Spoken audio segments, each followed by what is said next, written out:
you're sure in a hurt. You think you can treat me like dirt and then get away with it, honey. Well, you got another thing coming now.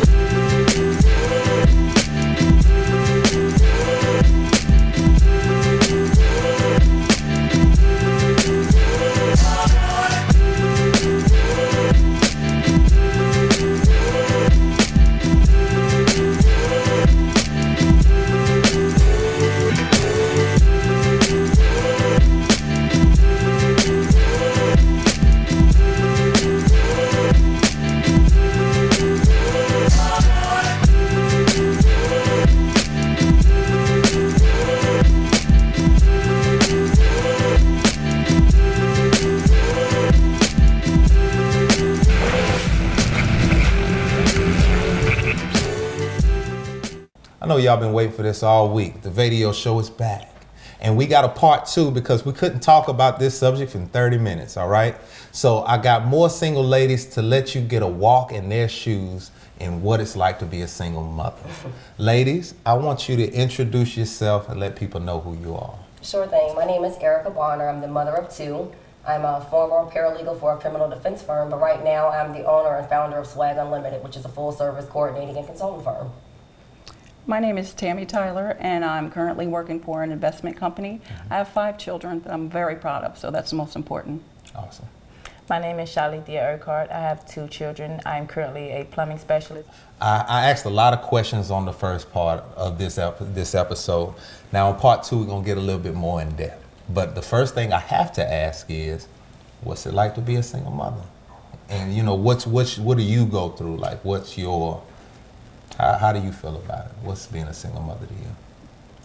Oh, I can say that it has its different moments. Mm-hmm. It's very rewarding and can be challenging as well. I have days where, you know, I'm pulling my hair out and I'm screaming, and you know, I have days that I couldn't imagine it any other way. Right. I couldn't imagine it being anything different than what it is. I love my children. I wouldn't change who they are or anything. So finding a balance sometimes is challenging, but you know, I love it. I love my children, and I'm doing the best that I can, and I'm sure most single mothers are. Yeah. Mm-hmm. In a nutshell, I would definitely say that being a single mother is a rewarding challenge, just overall. Mm-hmm. And it's pretty much is a job like no other. It's the hardest job on the planet, but it is also the most rewarding job on the planet. To see the pretty much the finished product, so to speak, when they grow up into men, to see what you've done as a mother. Right. Yeah, and like I said in the last episode, as a man, I just couldn't, knowing how important it is to bring a life into this world, and that is a part of you, I would want to see to it that was well taken care of. So I commend you all for doing it all on your own, and I can understand how hard it can be. You know, it's a lot of things you got to deal with. You got to deal with your kids. You got to deal with work. You got to deal with yourself. You got to deal with things happening in the household, things happening. You know, you've got a lot to handle, and not to mention if you have dreams and things that you want to do outside of it all. You're building something. So my question to you is, how do you find balance? How do you find balance? You, kids, work, just having it all and have time for yourself. That's a very good question. That's a good question, and you're right. Is there finding balance sometimes can be challenging. A lot of times I find for myself, a lot of it is work and the children. Work and the children, and I have to fit it in where I can have time for me. You know, I from time to time have to make sure that happens. But you know, my first priority is my children. I have to get to work to maintain, you know, the household and to make sure they have what they need and they want, and I need to come home and make sure everything is, you know, settled. And by the time they get settled, I'm ready to go to sleep. Yeah, you wore out by now. Yeah. Okay. As far as balance, I would say my kryptonite of balance is, you know, fatigue. Yeah. And when you are a real mom, your job, it don't stop. Especially if you're trying to have a career. Yeah. It's really, really hard because you have to sacrifice, okay, do I go and bring home the chicken, you know, bring home the bacon? You know, then Or chicken. Oh, it should be. But, you know, as far as I'm a very active mom, so it's just not homework. It's homework, school, football, baseball, basketball, it's soccer. My son plays sports year-round. And the reason I do that is because I want to keep him busy, keep him out the way, so to speak. You know, keep his mind occupied, keep him stimulated in sports. So that way, that's an outlet that I use for my son. So that way, I know, and he's older, he'll be 13 soon, so he knows what's going on now. But that's a healthy distraction for him. Yeah. So if he's in sports, and if he's in after school, activities, or if he's in Boy Scouts, that's things that's keeping his mind occupied in a positive way. Yeah. So that's what I do for my balance. Absolutely. Yeah, so you ain't got nothing. Okay. Well, my balance is totally different. And even with being a single mom and going to work, it's still hard for me to find a balance just to be able to let them do extracurricular activities. With you just having enough family to be able to help you get them to and from school if you need that help. It's a privilege just to have that alone. So sometimes they want to be in the sports, and I have to be the mom that looks at my 12-year-old and say, well, I can't commit to that because I can't get you to practices. I can't be at your games. I can't put anybody else in that position because it's not their responsibility. That's right. And a lot of times you have to just build some kind of understanding with them so your children understand that sometimes they have to make sacrifices based on the way you're raising them, and it sucks, but that's life. But I mean, the way that you all handle things, because a lot of messages are sent out without even saying a word. That's right. So how you handle that and how you get up and get to work, make their food, go drop them off to the game, tell them, no, I can't do this. You know what I mean? It shows responsibility. It shows time management. Right. It gives them those basic things that they need, whether you got a girl or a boy, to handle life, because that's life. They see mom going through life. Absolutely. I agree. By itself. So you get to push through that. Now, my next thing would be, it's a lot of stigmas, when it comes to baby mothers. And we talked about this, and I used that term. Baby mothers is a term that they use, baby mama, right? Right. And it's a lot of stigmas that come with that. You thinking of neck rolling and drama and all this good stuff. I asked the ladies in the first one, how do y'all feel about that term baby mama? It's borderline disrespectful. Non-existent. It's not appreciated. I don't answer to it. They're not babies anymore. No. Right. And how can I be a baby mama? I hear people just say that in conversation. You know what I mean? Like, his baby mama coming over here, da da da da. You know, toddler's mama. It's very degrading to me, in my opinion, especially being a black woman. You know what I mean? You don't hear it. You hear it, but it's more common in black. Yeah, that's what you think when you hear it. Asians and Spanish. Oh, baby mama, or Nina Padre. You don't hear that. Nina Madre. You don't hear that. You know what I mean? It's my son's mom, my daughter's mom. Yeah, you're right. And when you hear baby mom, you automatically think of a black woman. Yeah. And that's very embarrassing. And it's and I don't appreciate it. So I never refer to myself, nor do I accept the term of using baby mom or baby mom for myself. I have 2 sons. I am someone's son's mother. Son's mothers. And that's a good thing that you brought up. What are the things that you go through raising boys as a woman? And I know you can too. You've got I have girls. 4. I have 4 boys and 1 girl. Raising boys, because I know at a certain time in life, certain things come up, certain certain things that go on that the mama don't have to deal with, but the boy do. How do you deal with that? That's the real challenge for me.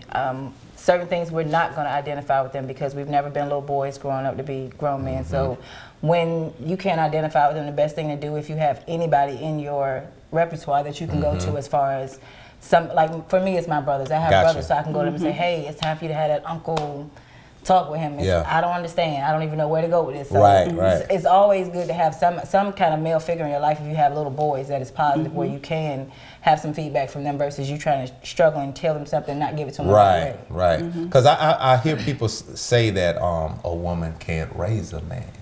Is that true? I personally think that's true. Yeah, to an extent. Okay. I would not agree. I would not say that a woman can't raise a man because I've done it. And I'm doing it. I've seen it.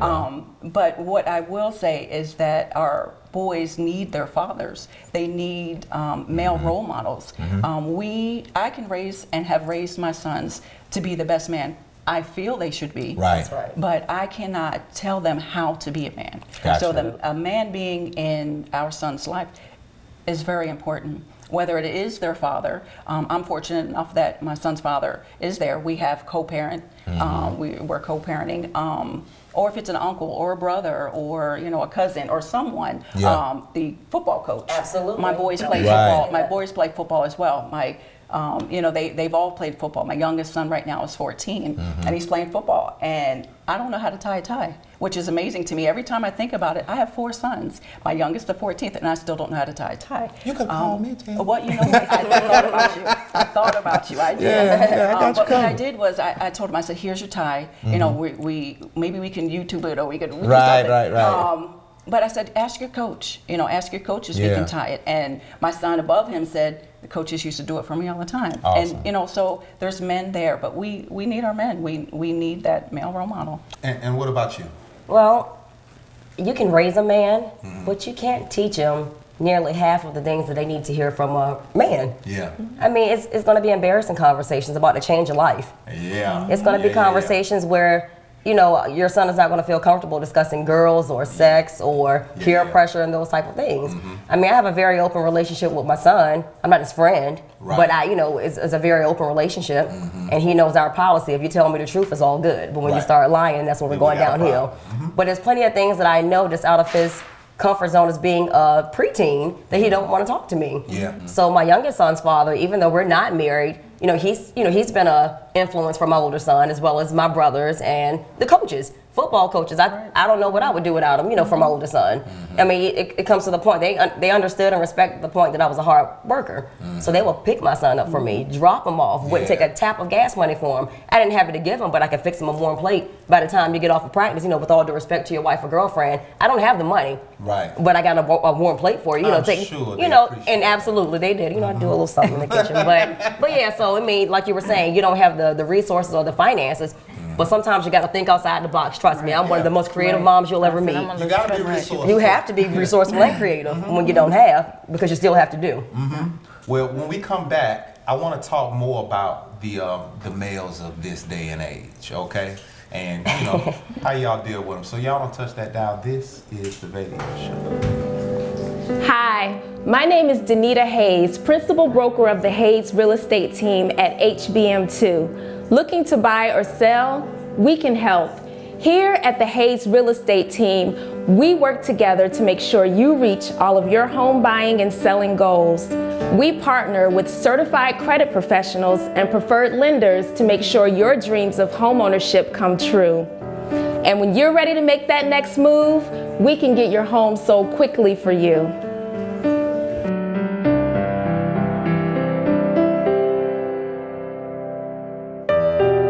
Hello, my name is Julian Hubbard, and the Hayes Real Estate Team was awesome. As a first-time homeowners, they helped me buy my first home. The Hayes Real Estate Team, all we do is make moves for you. A message from one of our proud sponsors.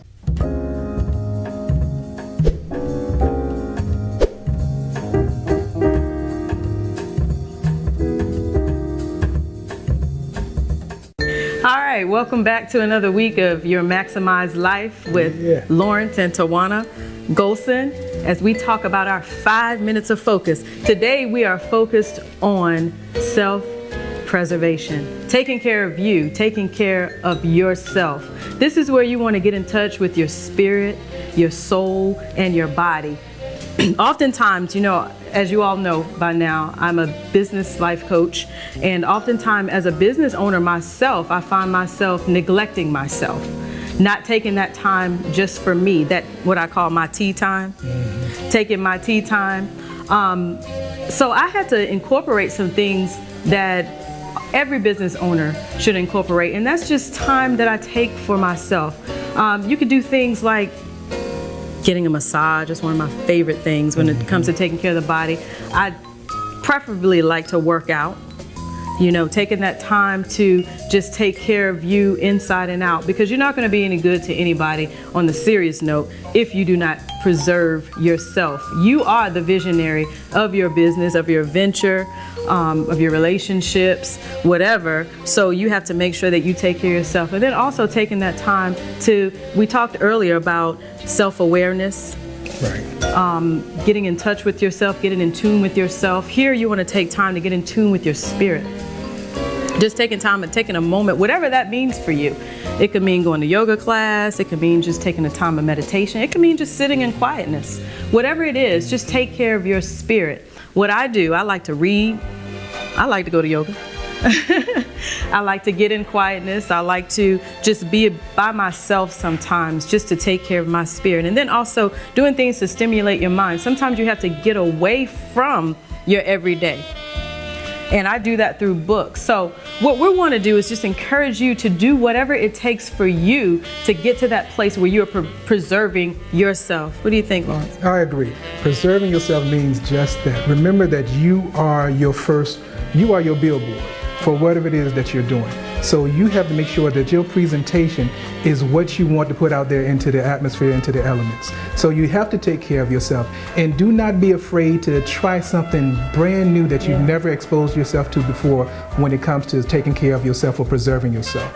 What that does is several things for you, but the most important thing it does is centers you. It keeps you centered so that you won't go too far to the left or too far to the right. You won't get caught up into the mundane or in the minute details to make your venture a success. You have to be able to say, this is my me time. This is when I do me. Whatever it is, it may start out as something that you just do for 5 minutes every day, or maybe every 3 weeks you do something that's specifically for you. It's important. It's vital to your health, to your success, to your longevity, and to your relationships that you do self-preservation techniques. You have to define what that looks like for you, because it's the most important part of your self-inventory. One of the things that I enjoy that we do, every quarter, we take time and we get away. We get away. We run away from all of it, because being business owners ourselves, sometimes it's difficult to get out of the business even when you're at home. You know, we're always thinking about our businesses. It's on our mind all the time. New ideas are always coming. So we have to, on purpose, set up time just to get away. Yeah, so pay attention to your processes. I'm gonna piggyback off of what you just said. Pay attention to your processes. Don't compare yourself to your progress, but to the process. The process is where you are learning and you're earning everything that you're believing for. But so it's vital that you take care of yourself so that you can enjoy that. You don't want to do all of this for nothing. You want to enjoy the journey, and you want to demonstrate that you're enjoying that journey to other people so they can be motivated by your experiences, so they can be inspired by your story, and so they can live in their truth just like you are. Exactly. Thank you again for tuning in to 5 Minutes of Focus. The life maximized. Let's do business. Let's do business.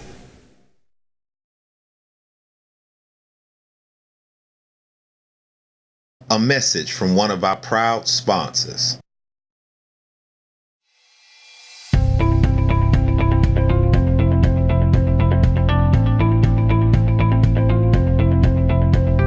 Live life well at the Myrtles at Old Town. Our spacious apartment homes offer luxury amenities with security access entry. Select homes offer washer and dryer, vaulted ceilings, private balcony or patio. And yes, we are pet friendly.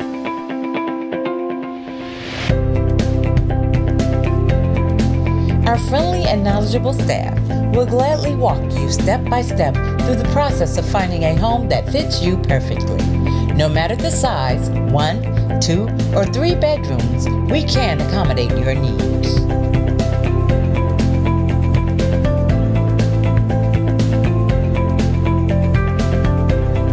And while you stroll the property, stop by the clubhouse, where you'll have full access to the movie room, the workout room, the computer room, and much, much more.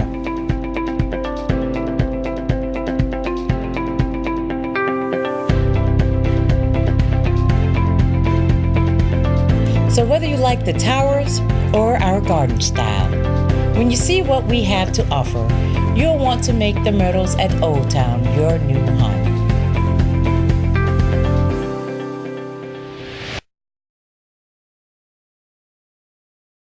All right, ladies and gentlemen, we are back to the VAdio show, and I'm still here with these strong single mothers. Now, I guess when we left off, we was talking about the men of today. How's dating for y'all? Like, what is that? I don't understand the question. Meeting guys, you know, is this harder? Very hard. You barely have enough time for you and the things you want to take care of and your kids. So incorporating dating into that when you're not ready to just meet a guy initially have them around your kids, Yeah, and something is wrong with you, you got to figure out how to transition. Like, I've just tried to figure out how to go out on a date with a guy before. Like, well, if kids are in bed by 8, that means I got to be in bed by 9 or 10. I got to be to work at 6 in the morning. So, like, where you come in at, then a lot of guys feel like if you go out at nighttime with them, you're due for some nighttime activity. And that's not, you don't get a fair chance at learning a guy before it's, oh, what do you have to offer? Kind of. I got you. Yeah. My children come first. Yeah. And they always will. And it takes a long time before I would be ready to introduce them. I don't know if I like you or not. If we're, let me get to know you, and if you're going to be around longer, I don't feel like I need to, someone that I may date, and then may not work out, maybe in a couple of weeks not see them. My children don't need to see that. They don't need to see men, in and out. And right now, it's hard to find time to do that. Work, home, sports, and doing that, and I need to make sure that if someone does come in, the right one is coming in. So right now it's non-existent. Because you got guys watching, they may be like, well, we're doing screening sessions. Right. Well, I mean, I have children, and I have, people like, hey, can you do such? Hey, I have a football game tonight. I have a football game tomorrow night. Yeah. And then when they get mad at you, they get frustrated. Right, exactly. You have a life. Right, like I'm pushing them off. Like maybe I'm making excuses. Right. But no, I have a real life. So I don't know. Now, if you're staying around, and if we see, then that would be that would determine what would go from there. But you got to be able to hold in there, hang in there. Right. And if not, well, then that's why you didn't meet your children, because you weren't supposed to be there. That's right. Same here, dating, and I'm speaking previously. Dating, I think, actually being a single mom kind of sharpened me up, because I have zero tolerance for any BS. I don't know if I can say that, but zero tolerance. BS works. Pretty much you got to have your ducks in a row, because the everyday struggles and pressures of a single mom, do you really think I have an iota of patience or anything for something from an outside person? Yeah. Because me and my kids, we already have our fort. Right. We have our situation already under control. Right. We're marching to one drum. We're on one accord. So in order for you to march to our tune, you got to be all the way together. I'm not saying you have to have the most financially. You have to be, some Greek Adonis. It's not even about that. But if you can fit into our world and be genuine about it, then that's what it is. Right. But so basically, like I said, and the whole purpose of the topic, a single mom is one of the hardest jobs that you'll ever have. So to let, and sort of speak, another position, come and try to fulfill a role, you got to make sure that they got the right resume. Right. Pretty much. You got to be ready for what's coming. Right. Okay. All right. Well, now we're going to go a little deeper right here, okay? I want to talk about, I'm going to start it out like this. And we talked about this off camera. There's separate truths. People see things differently. Like if you talk to me and you may talk to the mother of my child, we may see a situation a little bit different. You know what I mean? Absolutely. So everybody got their own truths, and some people are stuck in that. They ain't even trying to hear what you're talking about. So in saying that, when it comes to the father of your children and yourself and the kids, how do you deal with conflict? How do you deal with, you see things this way, he sees it that way, and where do we go from here? Number one is to try to find a meeting ground that you all both can agree. If that's impossible and it leads to conflict, I would suggest to not have it around the kids. They don't need to see that. That's not a healthy environment for them to be in, or to see you all constantly being in, because they pay attention to that and that affects them. So it's pretty much about finding a meeting, and two grown individuals should be able to come to a meeting, no matter if you disagree, you agree to disagree. It still should be some kind of meeting. If it's an importance of the child, it should only matter of the importance of the child. That's it. It shouldn't be, I feel this way about you, and I'm not going to agree to this because I'm holding some type of bitterness. It shouldn't be about that. It's about that child, whether we're together or not together. That child is the only main importance. Now, I hear a lot of stories about people who still stuck in, the relationship side of things and holding on to, and some people using pawn games with the kids. Like you say, people play those games. And that's so dangerous. That is dangerous. But you hear about it a lot of times, you hear, I don't know if it's because even the men, and it's just not the women. Oh, absolutely. The men even do it. You know, you the father, you the daughter. I mean, you have my children, so I may feel like I'm still privy to having some sex or whatever. Control. Right. So these things cause conflict. How do y'all deal with that type of stuff? Have you ran into anything like that or heard of it? Yes. Because I've heard plenty. Yeah, on a regular basis. And like you just hit on a very key point. Women are not the only ones that use, the children as the pawns. Because honestly, in my opinion, no attack to the men. But sometimes you catch a man with a bruised ego, they're worse than the worst scorned woman you ever come across. So you have to be really, really careful. And then when kids are involved, you can't straddle the fence. Either you're going to stay together and work it out for the kids, and you know what you're dealing with. You're going to work it out and try to sustain a family, or you're not. Right. But just because a lot of people, and I'm so glad we're talking about this. A pet peeve of mine is to hear, especially if you're not even, if you're not married yet. Of course, marriage is the ideal, the key. Yeah. Marriage, and we raise a family together.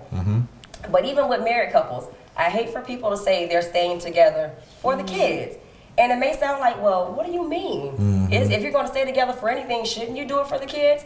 But do you know how toxic that can be? Yeah. And for the kids to witness. Oh, wow. Because you're not showing the normal functionality of a family. Right. I hate you, you hate me. We're pretty much roommates, under the same roof. But we're just doing it just, for the people. Yeah. Or to the world, oh, we're still together. Yeah. Or we're still happy behind closed door. You hate each other. Right. And the kids feel that. And you're not giving them a real, authentic, genuine, feel of what a family, how a family should be run. Right. Now, everything's not going to be perfect. Right. But you have to do like your mom and grandpa, and grandma used to do back in the day. You don't discuss that in front of the kids. You take them to that back room, and you go to the back room, and you discuss whatever the problem is.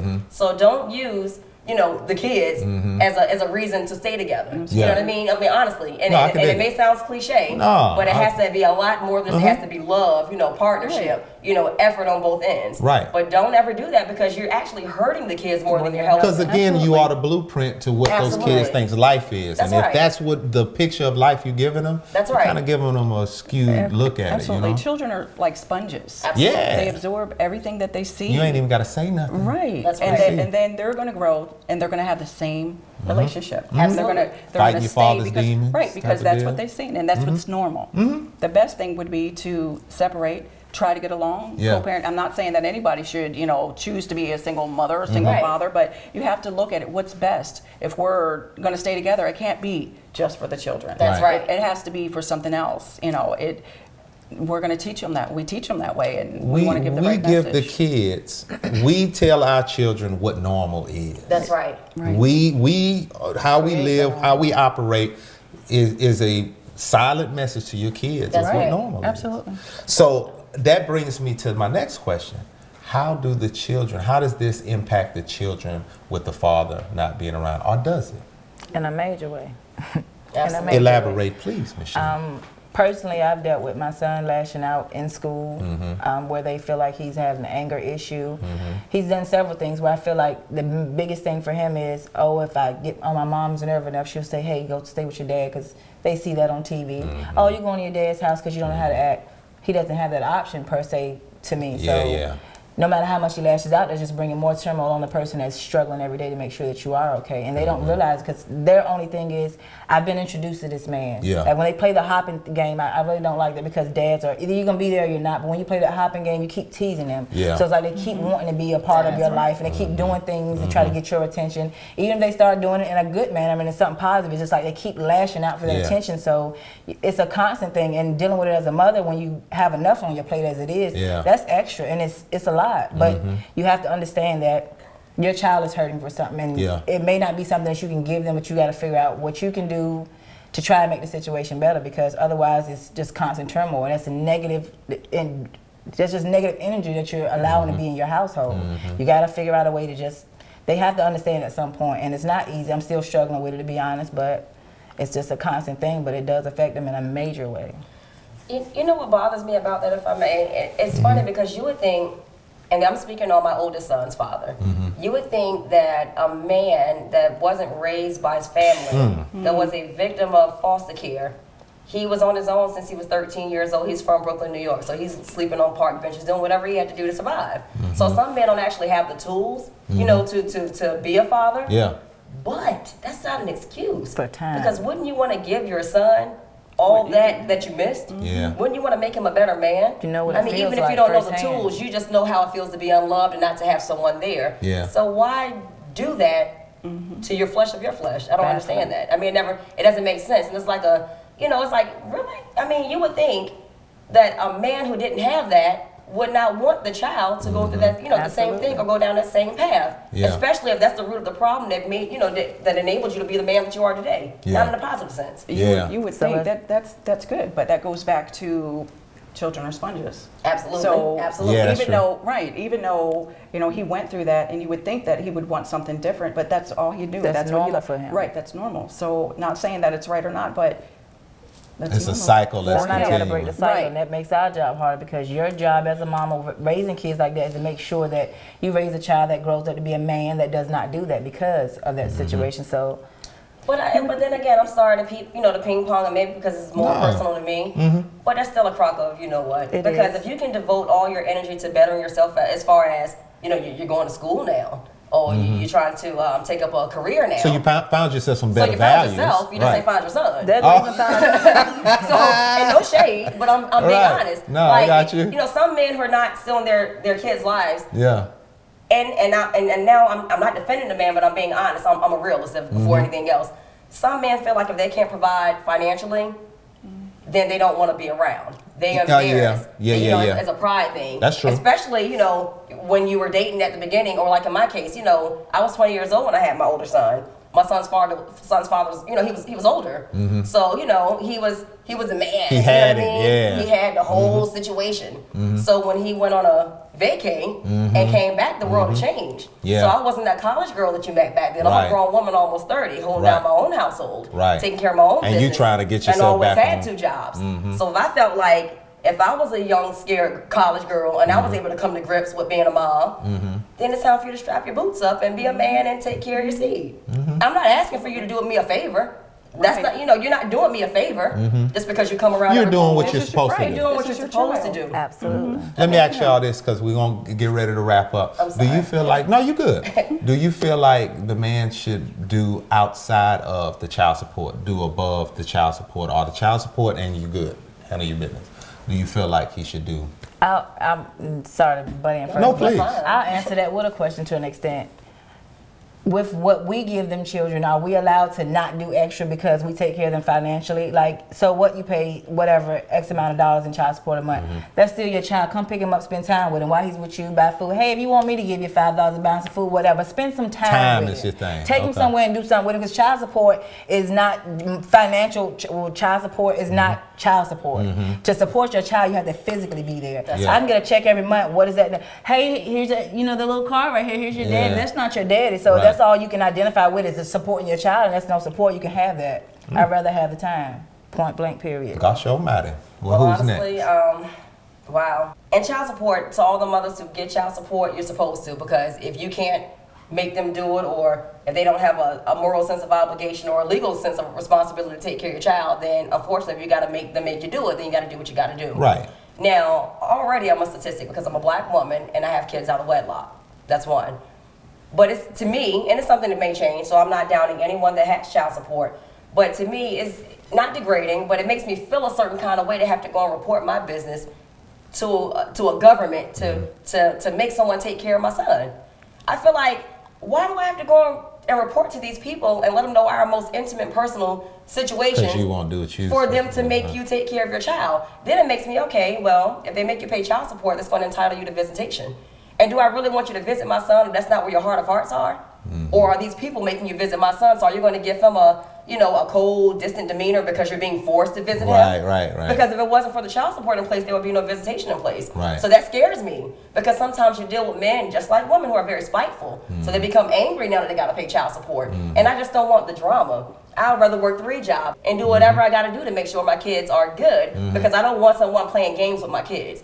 You can play games with anything else, but not with my kids. I can respect that. I'm scared, in a sense, for child support. I'd rather work 2 jobs and do what I got to do, and a hustle and a bartend and a consultant, and do whatever I got to do to make ends meet. But I don't want to go and get child support because I don't want you to be vindictive and, well, I'm coming to get them on Christmas. Well, I'm coming to get them on Thanksgiving. Those things because happen. that's my time. Yeah. This all he knows. So it's about I'm protecting my son. I don't want you to get with your dad with people that you really don't know like that, even though they're family, and you got to spend Christmas with a person that you really don't know. Yeah. You're my child. So it's a lot of different angles, and I meant to, sorry to get too deep, but no, handle your business. That's what we're here for. It's a talk I won't show. go to child support sooner or later, but right now I'm on chill. I do receive child support, and my younger two children, and their father does come see them. He's not always gone. We do our best to work together as parents. I do ask or have asked for something outside of the child support. If they go to the movies, if they, do I give you part of that money to go take them to the movies or to get something to eat? That's something that would come out of his pocket. My job, if I have a paycheck and I'm working this, and if I have a certain amount allotted for that, if I go outside of that, I don't have anything saying that I have to just pay this on the child on my child. So I have asked for extra. Right now you're at the point where you don't want to ask for it. I feel, you're in a state where, in a situation where you don't have to. I think that's great. I don't have to. Trust me, it's very hard. In your situation, you're concerned about him asking for visitations. In mine, my kids are able to go with him. We decide, if he's going to be, they're going to be with you for Christmas or for not. I feel like they're entitled to that. They need your support. They financially and for you to be here. In my situation, he is there. Not always, not as much. There's been times where my daughter's on the couch crying because he didn't come pick her up. So that does happen as well. But I feel like this is for them. This is to help them. I didn't make these babies by myself. I can dig it. And as a man, we should be okay with taking care. I mean, that's what we're supposed to do. You shouldn't have to be forced to do it. Right. Absolutely. We should, this is my thing, and we're going to wrap on up. How has being a single mother changed you? If I may say, if I could do it all over again and say, no, you wait for Prince Charming and you do it the right way, and you get married and you take your vows, of course that would be the ideal way. And young women, follow the Bible. It's not written in void. Trust me, if you do it the right way under him, your blessings is going to go smooth like it's supposed to. But for me, I wouldn't change a thing. Because if it wasn't for me going through that struggle, going through that storm, going through that that war, I wouldn't be the soldier that I am now. I mean, I may not be dad, but I'm a role model in my kids' eyes. And their eyes, I'm super mommy. They love what I do, and that's the greatest reward of it all. So I wouldn't change anything because it given me a certain level of edge as a parent. Just as a woman, I expect so much more. I want to do so much more. I demand so much more just because of the pressure that I've been under. So I know how to handle pressure now. So if I think if I can handle being a single mom to two boys, what you got? Throw it to me. I'm going to handle it. You know what I mean? Everything else is like... They say pressure either bust pipes or it make diamonds. Absolutely. Well said. I think it's changed me for the better. I think a better woman, a better friend. I think it's changed me for the better. I wouldn't change being their mother. I did have my first son young, very young. I maybe would have waited a little bit longer because now I'm here at this age looking back. I should have waited. I should have waited. I would want the same son, the same daughter, just a little bit later, but they've changed me for the better. I think he played out like it's supposed to. Well, everybody has their own story. I feel like being a single mother has definitely given me more strength, courage, and wisdom overall in every aspect of life itself. And I guess it's a fruitful, rewarding job at some point. No matter how old our kids are now, they're going to grow up. They're going to be adults one day, and we'll get to reap what we've planted. So I just look forward to the greater days. They're coming. They're coming. They're coming. Hold on. They're coming. All this is past stuff, but trust me, just from back then, speaking of my first son, with my second son, it's a whole other situation. It's a whole other situation. As long as you stay prayerful, I promise you, everything's going to come in place. Hold on. Stay prayed up. Well, ladies, I really appreciate y'all coming and sharing your testimony. And I appreciate y'all for watching. This is the VAdio show. This was a walk in their shoes. And we'll holler at you next episode. Someone once said, getting there is half the fun. From downtown to Old Town, Go Past 365 connects you to entertainment, restaurants, friends. Go Past 365. Find out more at gopast365.com. A message from one of our proud sponsors.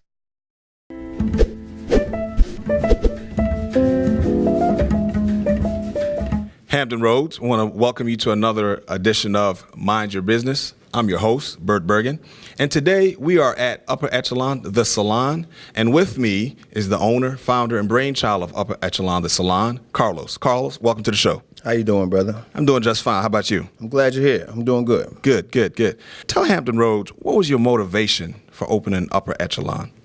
My motivation was basically any other dream like anybody has, to be your own boss, to start your own brand so you can inspire people. Encouragement is our mission. What were some of the obstacles? Let's say someone else wanted to start a business such as Upper Echelon. What were some of the obstacles and roadblocks that you had to overcome to get to this point? The only obstacle is yourself. Awesome. You stop yourself from achieving any goal that you want to accomplish, because your thought process is what dictates your direction, so to speak. A rapper makes a mixtape. Okay. A football player, they go to practice. Right. You want a barbershop, you cut hair, you go to school, you save your money. Awesome. You could do it. Awesome. So do you have any opportunities for barbers and stylists to join your team and be a part of such a fine establishment? Yes, sir. Right now we're looking for stylists, makeup artists, braiders, barbers, teachers, anything related to this industry. We're looking for you. Family atmosphere, Monday through Saturday, 9 to 8. We're at 211 Providence Road, Suite 4 in the Holly Point Shopping Center, Chesapeake, Virginia, 23325. If you're trying to figure out what is Mind Your Business about, this is what we're about. We're about getting out there in the community, finding the businesses that make this community special, and giving them the awareness that they need to be successful. Please make it your business. My advice to single mothers is to pretty much just stay focused. It's about perseverance. You're going to go through a lot raising children by yourself because it's a very unique job. It's not a job that you get a pamper. We don't get the same treatment that single fathers get, or fathers having kids out of wedlock. Sometimes it's actually a notch on the belt, and that's kind of crazy still, but don't cast us to the side. Another thing with being judges, I have 5 children. Okay. And they don't all have the same father. Okay. So when people see that, or they hear about that, or if I'm in a public setting and they're talking about mothers and she has a few fathers, or I feel sometimes when I say that, right, people judge me for that. And it's the same thing like you said, get to know me. If you want to ask a question, ask the question. Right. My first 2 children have the same father, and our relationship, unfortunately didn't work out. Right. I was with him for 6 years. We Right. had a relationship. It wasn't that, we just met, had babies, and that was it. Right. My second son, I was in a relationship with his father for 8 years. Right. So we had a relationship. My last 2 children, I married their father. That's we were right. married, and we were together for 10 years. Right. So it's not, always what you think. It's Right. not always, I met somebody and had babies and decided to keep having babies. I was in relationships with these men. Right. I expected when I was with them to live happily ever after. Of course. I didn't expect we're going to be together for all these years, have these babies, and things would end. Right. I come across that. A lot of people judge that. I have 5 children. They're very well taken care of. That's right. None of them have wanted for anything. That's right. Maybe the latest Jordans. Right. They had shoes, and their shoes were probably clean, wouldn't even know they had a single parent. It'll appear that they're in a Exactly. 2-parent household. Same thing with my mom. Exactly. And there were times, and I have to say, there were times that their father and I were together. So we were together at one time. Then I became a single parent, and then was in a relationship and became a single parent again. At the end, right now, I'm a single mother again. Right. But they're very well taken care of. They my oldest 3 have graduated high school. Right. They didn't have children until they were out of high school. I have 1 grandchild, and that's from my oldest child. So wow. I would say just if you want to know something, ask a question. Absolutely. Don't judge. You don't know the situation. You Absolutely. don't know the kind of woman I am. Right. So I would say ask questions and get to know somebody before you make an assumption. It's so much easier to judge somebody than to find out what their situation is. That's why a lot of people judge. So at the end of the day, I look at those people as you don't have a heaven or hell to put me in, so you have no right to pass judgment against me. No matter what situation I'm in, whether I'm a single mother or anything else, you can find all kinds of reasons to pass judgment. Right. So it is what it is. You have to look at those people as closed-minded people and try not to let it affect you. Absolutely. But no matter where you go or what you're doing 9 times out of 10 as a single parent or just having your kids by yourself singly without the father being there, you're gonna be judged. But I'm one of those single mamas, and I am a single mother. I walk with my 2 kids in my head as high as I can get it, because at the end of the day, you look at me being a single mother, but you look at my kids, they look kept, they look healthy, they look fed. Right. And that's what it's about to me. It's about the reflection, because they are a reflection of you. So as long as my kids look good, no matter what you look at me and say, I'll have on some $5 pants and some $2 scrubs. That's right. But those kids are priority. So that's right. As a single mother, this is what I sacrifice and how I sacrifice to make sure these 2 little individuals are taken care of. That this has to be here. That's so right. continue to pass judgment, and God bless you. Good God, great Father gave me the experience that I never had at all from my first son's father, as far as being there with me through the pregnancy, in the delivery room, at the baby shower, being active in our son's life now as far as daycare, picking them up. Very, very, very good co-parenting. And being that we've had to space apart, maybe our family can become cohesive again. So that's the goal, that's the aim. So that wasn't referred to you, that was referred to number 1. Thank you so much. All right. I had a relationship that hit rock bottom at some point, and I got into another relationship that hit rock bottom at some point. But that's nothing I asked for. It's nothing I would take back, because again, what we've been through is what made us who we are now. So absolutely. I wouldn't take anything back from my experience. And the advice I would give to anybody else that's even pregnant, going through it, or whatever the situation may be, is you have to stay focused. You have to figure out what's more important to you. You have to continue to pray, and you have to trust the process, because everybody has a story and it's a process. It's up to you what your determination in the end becomes. So the rhythm of what you want your situation to be is the energy that you attract for yourself. No matter what you're going through, you can always think positive. It's free.